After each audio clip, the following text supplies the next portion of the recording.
In this section, 1.6, we're going to learn about solving, classifying a little bit, linear equations in one variable. So in one variable, actually that's not even the important part, linear equations. We'll see why they're called linear. The word line is in there. We'll see why when we start to study the graphs of these things, but linear equations in one variable means there's one unknown quantity. And this, in the case of this first one, number 1. I'm not going to write the directions though, they're wordy. It says to classify this equation as having one solution, no solution, or infinitely many solutions. And it'll be those 3 little bubbles. Well, what you'll actually do is try to solve it. We're going to see each of these examples in this section as we go through. I've got 15 problems, and some of them are no solution, some of them are one solution, some of them are infinitely many. But let's work with it to see well, what it comes out to. Now, the first thing I need to do before I can try to isolate the variable, see what number it's equal to, I need to distribute this 4 on this expression. So 4y plus 5, I'm leaving the left-hand side alone. And then over here, 4y, 4 times 3 is 12, 4y plus 12 minus 7. And I can simplify that a little bit further, still not changing the left-hand side. 4y plus 12 minus 7 is 5. And I'm not going to go any further. We could do more steps, like subtract 5 from both sides, or even subtract 4y from both sides. We would get something like 0 equals 0, which is true, but it doesn't tell us anything about y. And this is one of the situations where you'll select the little bubble that says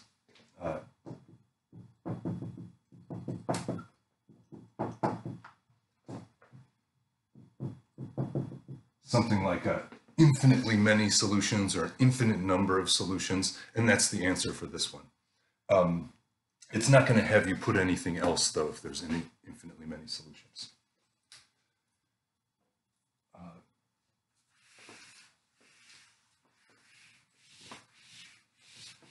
Number 2 that I got has the same directions, but this time the equation 2.4w plus 2.7 equals 3.3w.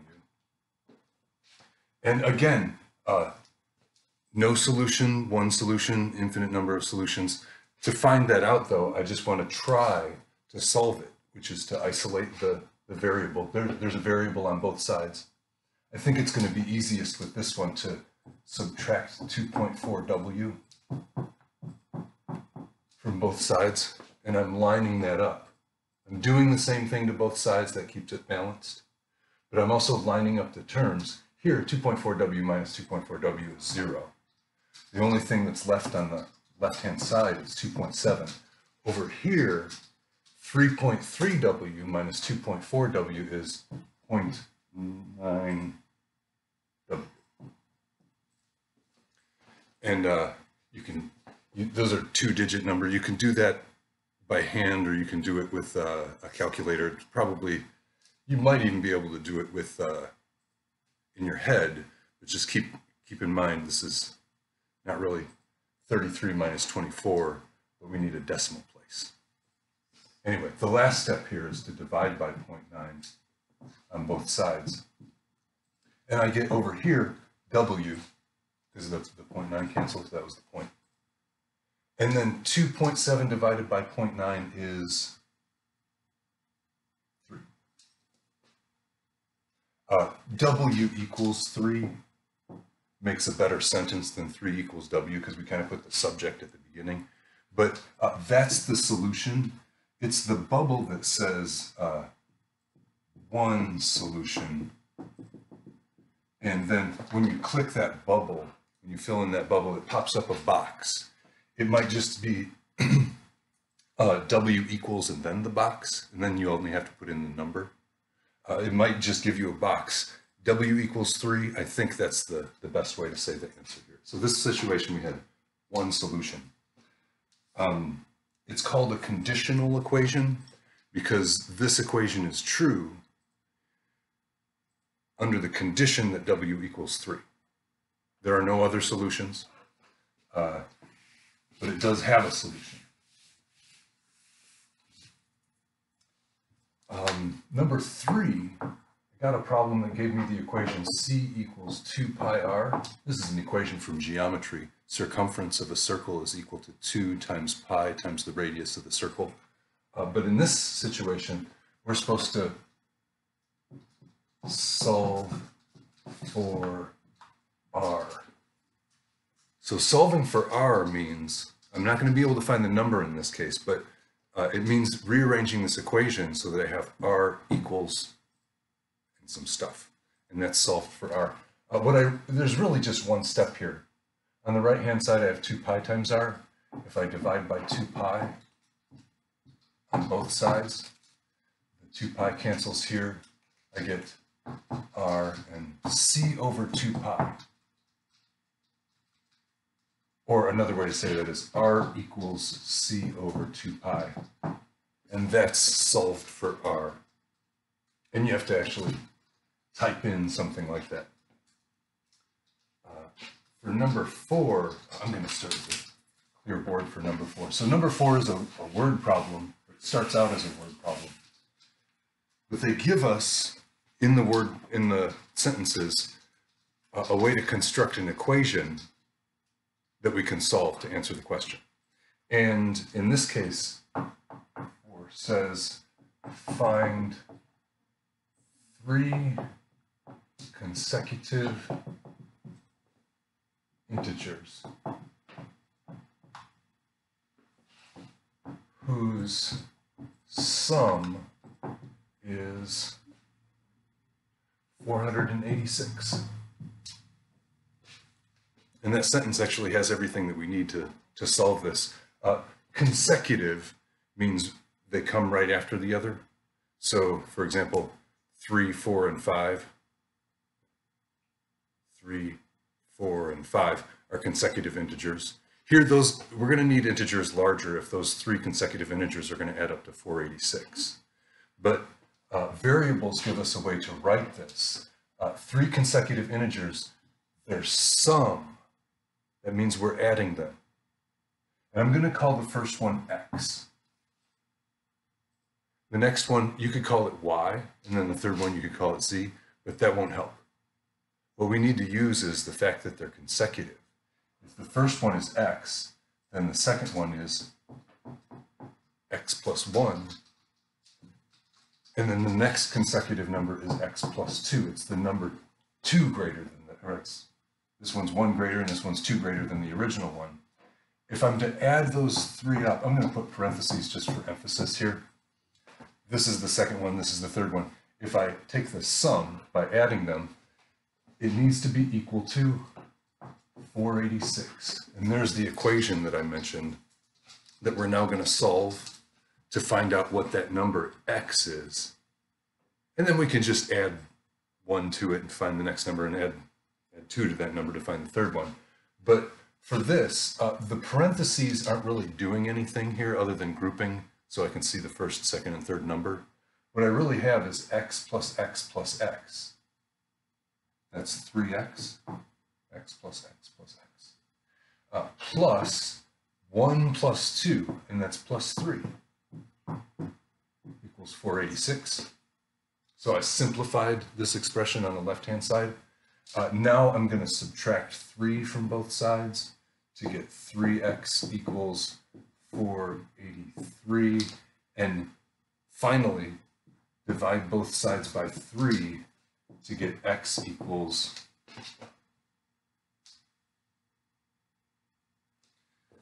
161. So that's, I don't remember how the input was for this, for the answer, but that's the first number. That's x. So the 3 numbers are 161, 162, and 163. And that's a number problem that's presented in a sentence, but translates to an equation that we can solve to answer the question. the next one is another where we're supposed to determine how many solutions it has. No solution, one solution, or infinitely many solutions. But again, the way we do that is to try to solve it. And for number 5, that's 6z plus 14 equals 6, parentheses z plus 4 minus 13. So that's the equation I'm given. And it's those 3 bubbles. But to figure out which, I'm going to try to go through the process of solving it. I need to distribute over here. This side can stay the same for the moment, but that's 6z plus 6 times 4 is 24 minus 13. And I'm going to kind of follow this one all the way through so you can see why it has the answer it does. The next thing I can do is combine those 2 terms. 24 plus 24 minus 13 is plus 11. And it's starting to look a little bit fishy to me because these expressions are the same and these are different. And how could they be equal? Well, let's look at it like this. If I subtract 6z from both sides, it says 14 equals 11. 14 does not equal 11. What I've reached is a contradiction, which means that this equation can never be true, no matter what the value of z. It can't be true unless 14 is equal to 11, which that's not true either. So it's a contradiction. This equation is a contradiction because it led to an obviously false statement. And so with the 3 bubbles, no solution is possible. This equation is a contradiction and doesn't have a solution. But this is the type of thing that you would see that indicates that you're not going to be able to solve the equation. I think we've seen all 3 types now, though. If there's no solution, it's a contradiction. If there's one solution, it's called a conditional equation. It's a normal sort of equation. And then if it has infinitely many solutions, that's called an identity because the left and right hand sides are identically equal, no matter what the value of the variable. The next one I got for number 6 is to solve an equation involving absolute value. So it's absolute value of 11z plus 7 plus 6 equals 5. And we're going to see at least one more absolute value equation in this section. But this one, what I need to do first is isolate the absolute value expression by subtracting 6 from both sides. So I get absolute value of 11z plus 7 equals 5 minus 6 is -1. And this is where we can call it. An absolute value of an expression is non-negative. It's either positive or 0, not -1. So this doesn't have any solution. No matter what you put in for z, you're going to get maybe a positive, maybe a negative for 11z plus 7, but the absolute value is not going to be negative, in particular not -1. So this is, again, one of those no solution situations. Put a line here. So the next one, number 7, gave me -5 times 3y minus 7 equals 16 times 3 minus y.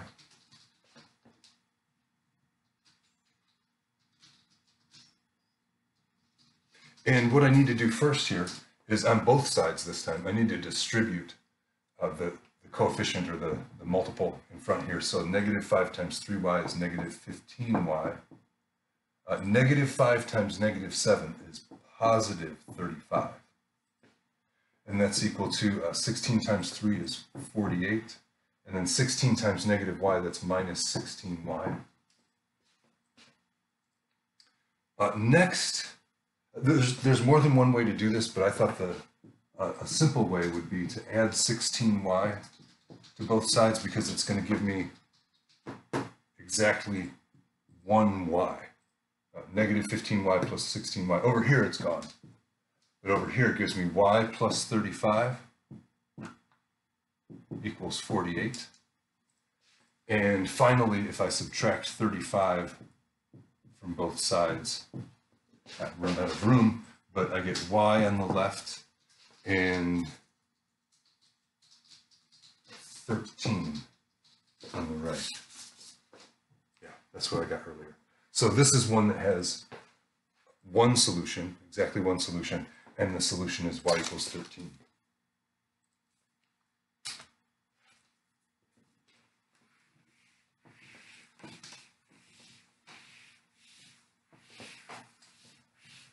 The next one is a money problem. It's about 25% tip on a $16.94 bill.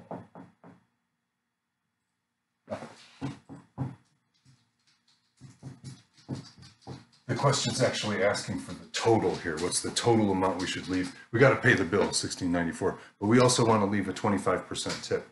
What we need to do is find 25% of 16.94. So you can write it out, 25% of 16.94, but it's more recognizable as a math statement if we say 0.25, 25% is 0.25, move the decimal place twice, or divide by 100, that's what percent really means. 0.25 times 16.94. And that's an expression I can put into my calculator and get 423.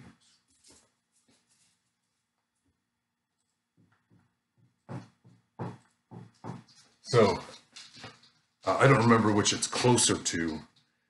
I would probably round up to the next number, but it's a penny difference. It really doesn't make that much difference. I'm not sure how picky Hawks is about round to the nearest cent or round up to the cent. Either or round down to the cent. I don't think they have specific instructions like that. But what we're really looking for is the total, which is the amount, $16.94, plus the tip, $4.24. So I'm going to put 21.18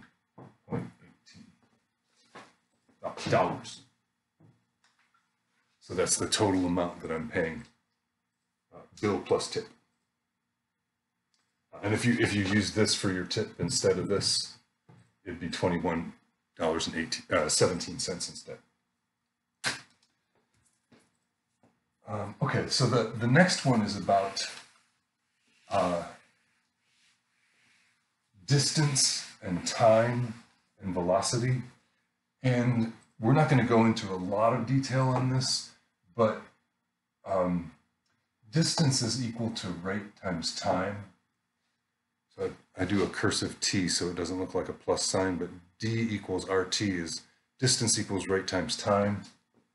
Or you could also say rate equals distance divided by time. That's if you divide this equation both sides by T. Distance divided by time is the rate or the velocity. And if you're going with miles and hours, it's miles per hour. This equation makes it easier for me to keep straight because I'm so familiar with miles per hour, miles, hours, miles per hour. In this situation, in number 9, they say one truck goes east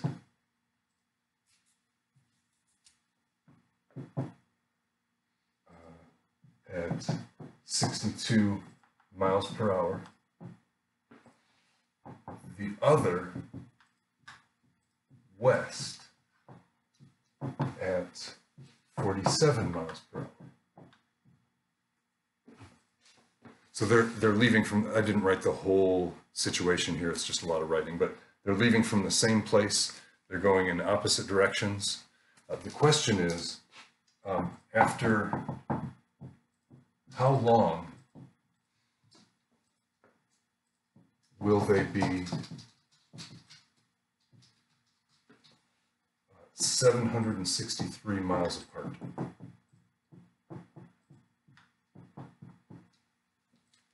So the question here is how long of time, how many hours, in other words. How long will it take? Well, the first truck, let's say this is east, and they go 62 miles per hour east for a certain amount of time. And the other one, I'm going to make it a little bit shorter because that one's going slower, 47 miles per hour. They're both starting from here. This total distance is supposed to be 763 miles.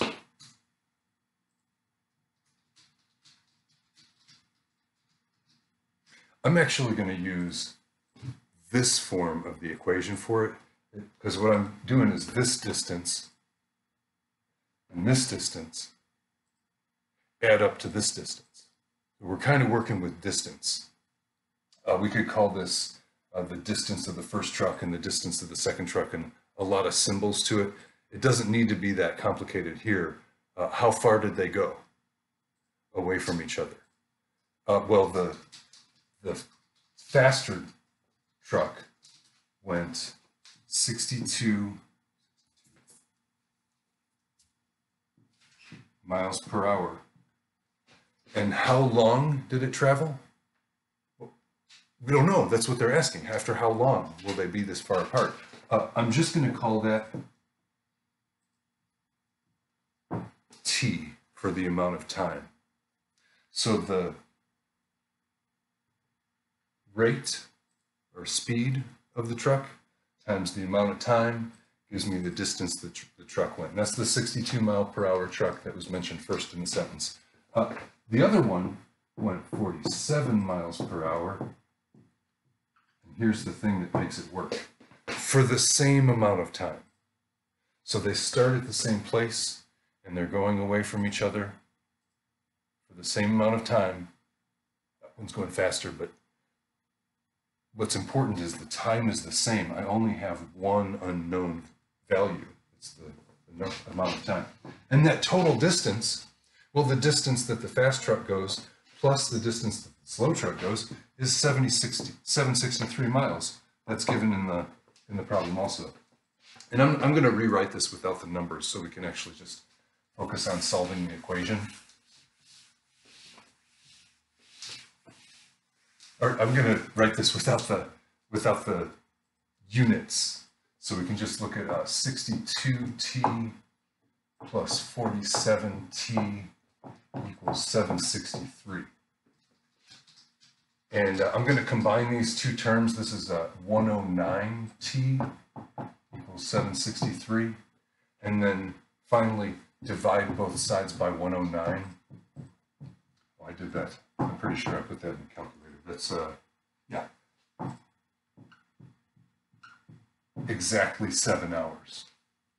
So it took them 7 hours to get 763 miles away from each other.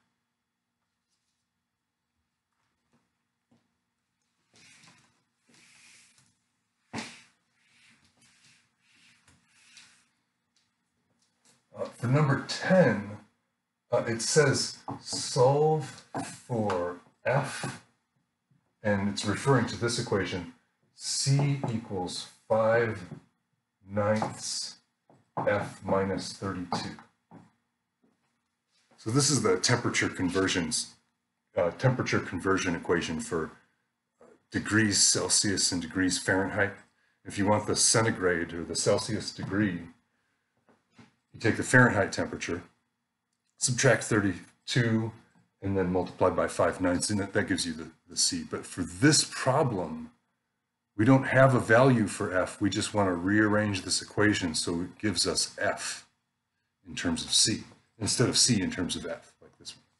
So What I'm going to do first is kind of a compound step. I'm really just multiplying both sides by a number, but I want to multiply by 9 to get that out of there, and also divide by 5.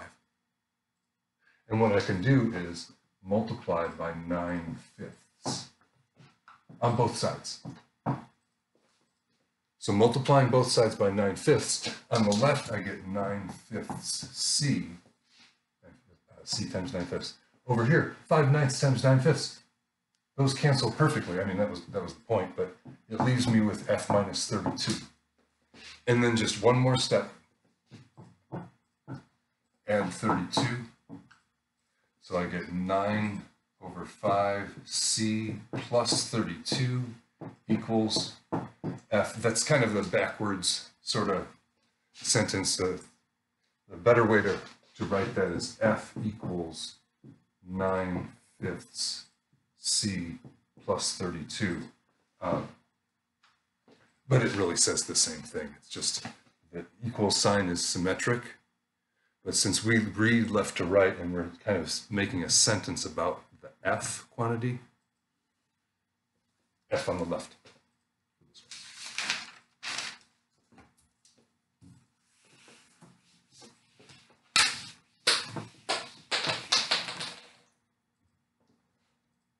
For number 11, I got to solve for B.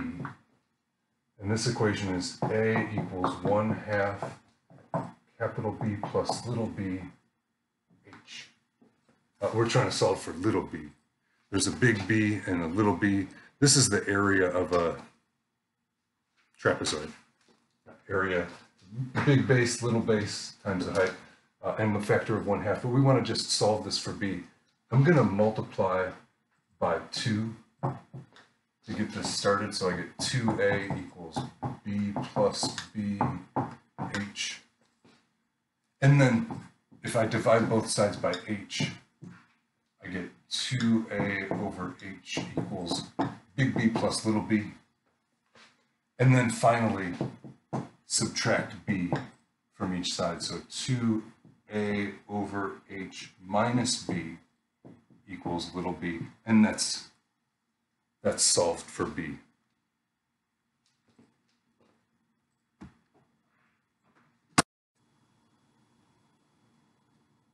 All right, continuing on with number 12, we're going to solve this equation. And there's more than one way to do this. One other way, I'm not going to do it this way, but one way you could do is to factor out factor of 2 here, cancel it with a factor from 4, factor out a factor of 2 here, cancel it with 8, and even cancel this, even simplify this fraction. And then continue with the problem. I'm going to do it in a little bit more of a slick way. This is a really good way to deal with equations that have fractions, that we can do something where with just fractions we can't do this. But with an equation, we can multiply both sides of the equation by the same number. We do this a lot to solve. Now I'm going to use that property of equations to actually simplify this before I start. And what I'm going to do is multiply by the least common multiple of the denominators. You found that before when you were simplifying fractions. Now it's 8. It's 8. 8's a multiple of 8. 8's also a multiple of 4. And what I'm going to do is multiply on both sides by 8. Now over here, it gives me a little bit of work that I need to do. First of all, this 8 needs to distribute to both of these expressions. So it's 8 times 8z minus 6 over 4 plus 8 times 12 over 8. So I distributed that 8. Over here, it's simpler. The 8 that we multiply by and the 8 that we divide by just cancel, and we just get 16z plus 2. So that first step, actually, once I clean this up, it will have eliminated all the fractions. Here, the 8 and the 4 cancel, leaving a factor of 2, 8z minus 6. And the 8's here cancel perfectly. So these ones cancel, leaving a 2 upstairs. These 8s cancel, leaving only plus 12. Over here, I don't have anything to do at this moment. But now I need to distribute this 2 to these two terms. So we're distributing again. This is 16z minus 12 plus 12 equals 16z plus 2. Now I'm going to simplify this one step further by combining, well, minus 12 plus 12. Those wipe each other out. And finally, it says 16z equals 16z plus 2. This is the kind of thing that we saw before, where I can subtract 16z from both sides here. And I'm going to do it. I don't really need to because I know what this means. But if you want to start, let's write this, 16z equals 16z plus 2, just continuing with the normal process of equation solving, I would subtract 16z.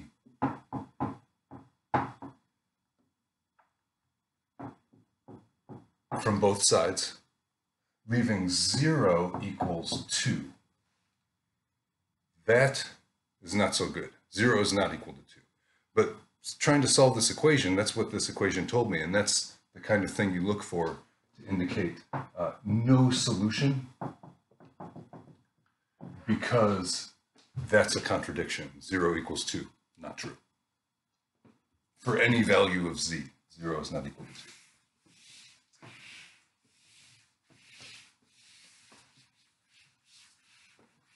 So we weren't able to solve that one because it can't be solved. This next one is another solve with an absolute value equation. In this case, absolute value of 5y minus 4 equals the absolute value of 4y plus 8. And there's really two things that I want you to think of these expressions as just chunks whose absolute values are equal. That means one of two things. Either they're equal, I'm going to write that, 5y minus 4 equals 4y plus 8. They're either equal or one is the opposite of the other. If they're both positive numbers, then this is what's going on. If they're both negative numbers even, then their negatives are equal. This is true. But if one of these quantities is positive and the other is negative, what that means is that 5y minus 4 is equal to the opposite of 4y plus 8. And these are two ways in which this absolute value can be true, this absolute value equation. I'm writing them both down. I want to kind of draw a divider between them because this equation resulted in two equations that I need to solve. This is actually kind of common. Let's work on this one first. I'm going to subtract 4y from both sides to get 5y minus 4y is y minus 4 equals, all that's left over there is 8. And then plus 4 to both sides, so y equals 12. And that is a solution. You could plug that back into this original equation and see that it is in fact a solution. But also, with this one, 5y minus 4 equals negative 4y minus 8, if I distribute that minus sign. And then to solve this one, I'm going to do plus 4y to both sides to cancel those out. And over here, I get 9y minus 4 equals negative 8. Then I'll add 4 to both sides. To get my variable isolated on this side, I've got 9y equals positive 4. And then finally, divide both sides by 9. The 9's cancel, and what I end up with is y equals negative 8 plus 4 is negative 4. Sorry about that. And this is negative 4/9 for the other solution. So my solution to the first equation is a solution. My solution to the second equation is a solution. I need both of those to really solve this.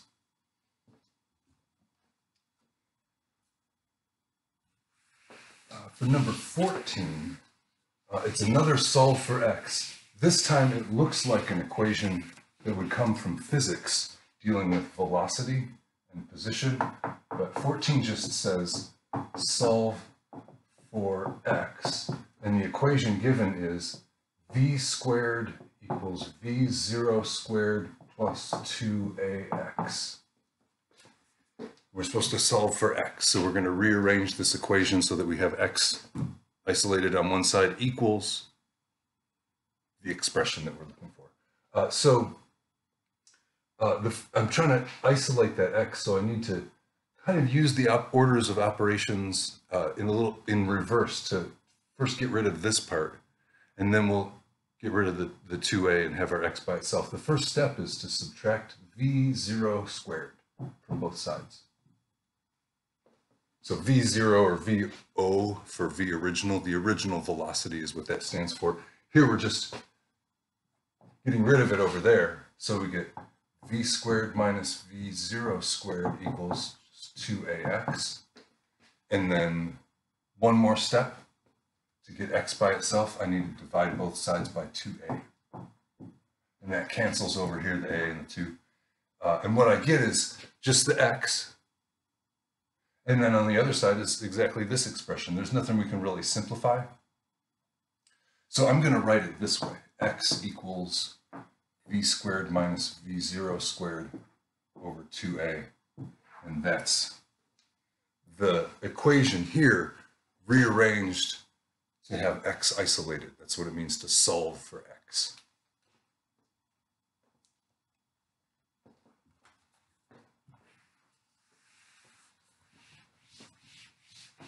And the last problem that I got, number 15, in the practice section, it says Mark and Mike each get $28,000.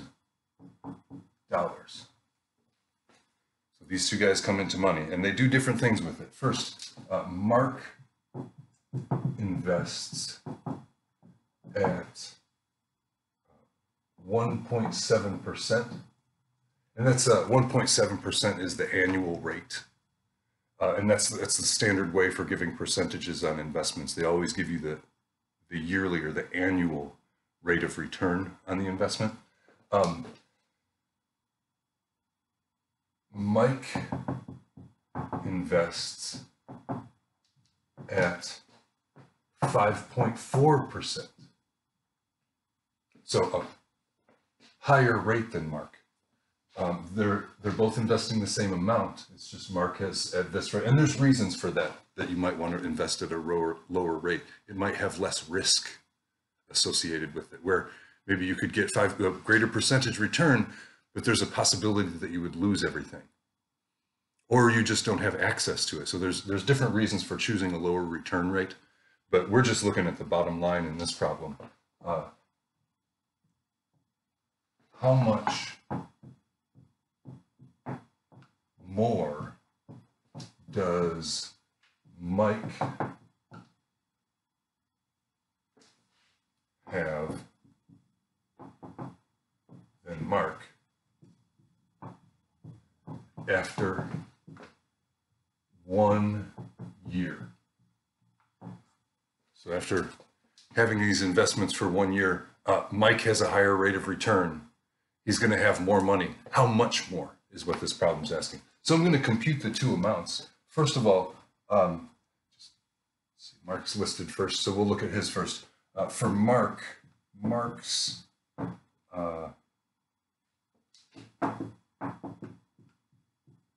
interest, and I'm only going to look at the interest.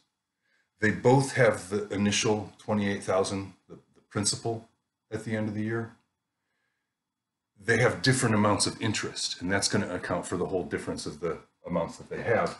The interest that Mark has, it's 1.7% of 28,000.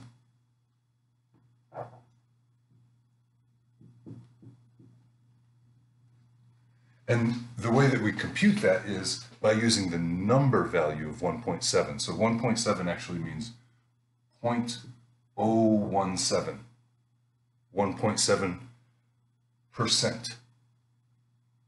I moved the decimal place 2 points. That's a good way to remember it. So 0.017 times 28,000 is $476. But that's Mark's total interest. I need to clear some off to put Mike's.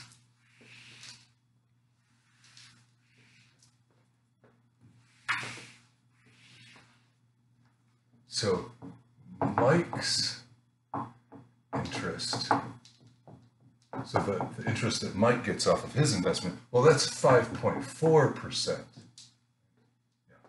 of 28,000. And again, that's 0.054. Not 0.54, that's 54%. Can't get investments like that. But 5.4% is 0.054 times 28,000. And that gives me 1,512. So 1.7%, 5.4%. You can tell Mike made a lot more over the year than Mark did. What we're supposed to do is find the difference, and we can do that just by doing 1512 minus 476. That's $1,036 more is how much Mike made. $1,036 more than Mark did.